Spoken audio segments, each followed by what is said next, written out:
દેવાધિદેવ મહાદેવના પવિત્ર શ્રાવણ માસમાં દર સોમવારે ભજન કીર્તન તેમજ લઘુરુદ્ર પૂજા રામનાથ મહાદેવ મંદિર ખાતે કરવામાં આવે છે અને છેલ્લા સોમવારે રમણભાઈ છોટાભાઈ પટેલ દ્વારા ભજન કીર્તન સાથે ભવ્ય ભંડારાનું આયોજન કરાયું હતું।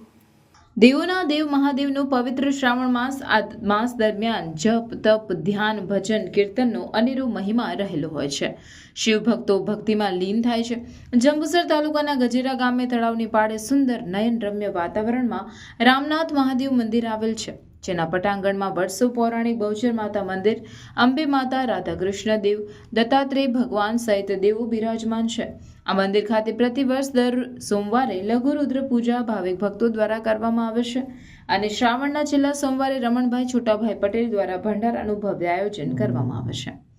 ચાલુ સાલે મંદિર પટાંગણમાં પ્રતિ વર્ષની જેમ મહાકાળી મહિલા મંડળ, કૃષ્ણ ભજન મંડળ, આત્મીય મહિલા મંડળ, BAPS મહિલા મંડળની બહેનોનું ભજન કીર્તન રાખવામાં આવે।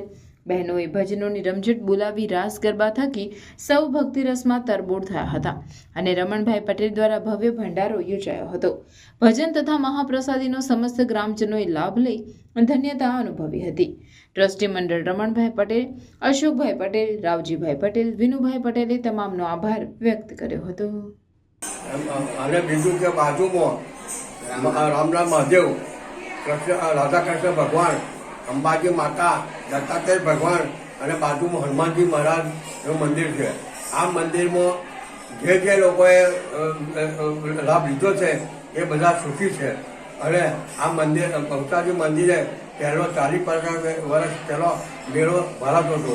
આજે દર શ્રાવણ મહિના સોમવારે મહિલા મંડળનો, ગજેરાના મહિલા મંડળો બધો અહીંયા આગળ સોમવારે 3 વાગ્યા પછી ભજન મંડળ ભજનો ગાય છે અને આનંદ ઉભો થાય છે અને પછી મહાપ્રસાદનું આયોજન કર્યું છે જે રંગવસૂદ મહારાજનું અને આ રમણભાઈ છોટાભાઈ પટેલ તરફથી આ બધી વ્યવસ્થા કરવામાં આવી છે।